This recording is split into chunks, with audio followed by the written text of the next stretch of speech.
panko no polisi na wo twere akoko anyanko de na ko a egina wo ha da gene ni amanye bia wo se fa ni nyina bra ya de ko tetime Ghana sa ya to bi ro de ba wa wo se afi 2023 kedia e de sansa benefit dia de ya ko pamtre no na bra na ya de fa so na eko ye 2023 ena ya bo mu anamon ya be pie mu e wo ehwa ensuwa no ehwa e wo e ya pa be kosi ensumu a ebe ma ponten ena ya be pie ensuwa no na me say ni nyina me say Komfor Abena ono Okomfo Asuo ya fara ankani le ensuwa e de da ma ponten ene pa bre kwa hodo do nyina so na ne be eno wo sefa e di ama na suo ere na aka ho bie ama ne na na Kesse Asuo na bro ene le Komfor a ya wo Kesse TV nyina no wo de yen enso aba be pie ha ya e ko so ya Asante amamra Asante se ene ni ampanifo di da ye no ye be twa ni nyina enso e di akyere ye eti wuti dede ene kasa hodo ene nyama hodo a e ye kikiki wo ha na sa me ye wo dwabo no ase ya be ko na fe wakotie ya e ko so e wo dwabo no nyina ase sambe ye tu ana mo ya ko na ase ya ko dwabo na ase na ni ye ko so ni nyina no ya twa ni nyina akyere mo bidi ni brecho ba ko fitimati Mandela ya da mo ase ye ko dwar mu ya ko be ni e ko so e wo e ho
Komfor Abena no.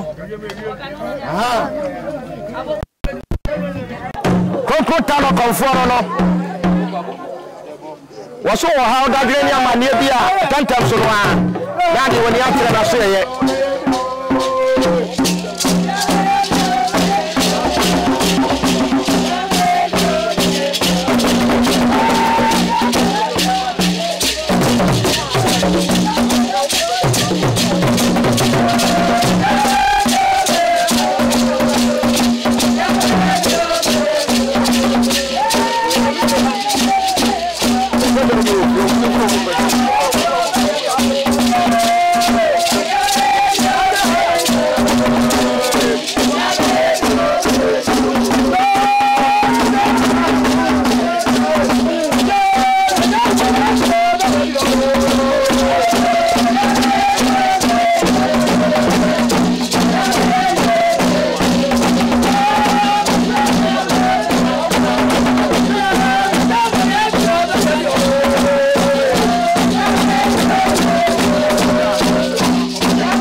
ahefo mo hwe won na Kesse TV so se na edi ka ma munya ya nti ya no ena ye wo hwa Asuo no aha na Komfor Abena da pa Okomfo Ankani Ahwia ena de wo sefa na panisia pa ebehunu nti ne atreboa sa na Oy3ade3yie mpokwa nyanko na nanom adaroma yenya na Komfor Abena da pa ye ne no ba abetwetwe nkomo na ye mo akwa baba na Kesse TV meje mo soemu na wapom tesen me ho ye na mo soe ena Oy3ade3yie mpokwa nyanko pon adaroma ne na nanom adaroma ade fefe ya ekosue ede na abeka kire ahwefo nyina ya me ka kire ahwefo nyina na sa me da wo nyina se awo edosronko a wo mode abeta amachie efri sai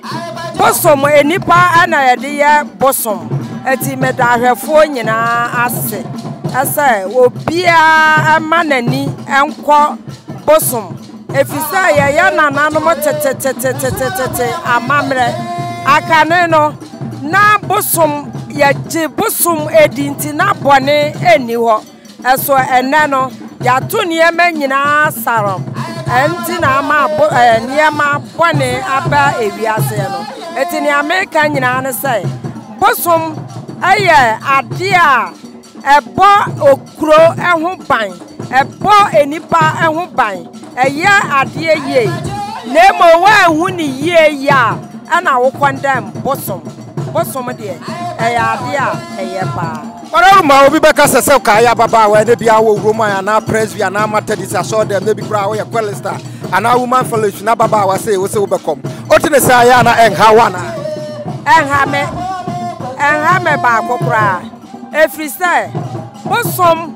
ana me kan bosom hwe ba bia areho esu ewo ana waba enya bete say bosom abefa wo preko pesa eti mi hu manage media manage wo mesum manage pa enipa bi ba mo ho aya na omu do mu hu siesie ene ne kekeka ho ene waya baba wa wo kom Asuo na so ani je dwumadi a wo die ho no say na be ka kire sa adehia dia ma ka kire wo mo ne say wo ba bosom ho a emfa wo ho entete wo de wo ho etete a media mi hu ne say enye wo ba yi wani mu na bra sane ame mayi me ho atena se ama wo mo no yi wo ho na bra obi wo busa se afi ko na wo shefa ana afi bia wo shesa afen afi bia me she wadaro ma wo sha ade na anya firi me sha efa obi wo ho a wonte apasha na yeye no ase na asade Oy3ade3yie mpokwa me ayeda no wono na ematumi ditumi wura Nsuo di bi wura nua ne ehomemu no na afeso asorefo Kristofo ebo afode ede hye Oy3ade3yie mpokwa me animonyam sa ampawa boye ho ban wa mansohwe bia ankan ye no sa na ya Akomfo nso ye afasha de hye ya bosom animonyam sa ampawa ma anwu ye nimase enipa bi e ba ye na so no ne a wo hwehwe no wo mo aye ma no eti yetwa nantwie ana akokọ ani nwan ne ne ekeka ho a yedi yi musuodie amane bia ewo kwa mu no yedi yi eka kire wo mo se afefofra na ye besim no ensa anya emoho emfa emaye na ekwai bia esisie no ebie emaye nya ho so emfa so ye kamira busa watwato no aka ye besi 2023 mu yese dia eden ene ebopam ekire no ede na wo ka kire wahwefo nyina ne titiriw wo kromfo wo wi na adu krom kasa aka ne aka nyina no abontofa de amaye minim se wo ye wonani ana no abon nyina atofa de amaye ni ameka kire ahwefo ni ahwa ekuro mai wo hene ne na hema ne na busiafo nyina se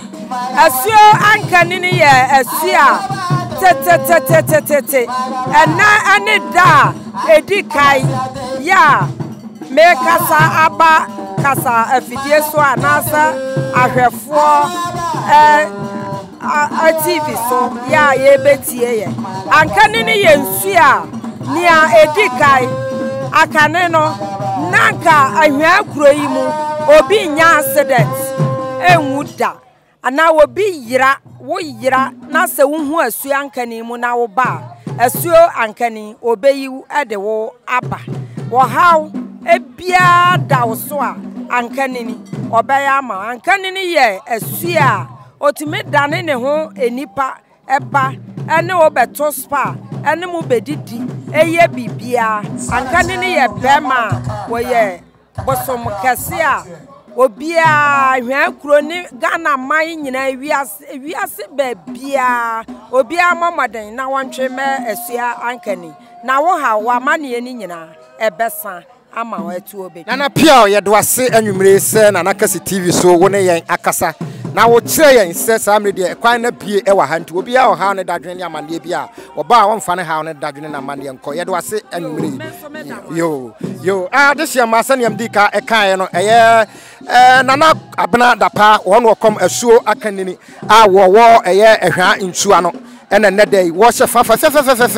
eno na Kesse TV ye ba be pie ha de ya gro ene ye ni monyam enso ebeta na ti samre de won ogira me nchen no wo so wo ha dadwene ne amane bia hwehwe na kira kwan na aba wo ha no dadwene ne amane nyina no eto enso ebetwa ma ye da mo ase mo koso ahwe na Kesse TV na ye woni pa bebre enso edema ho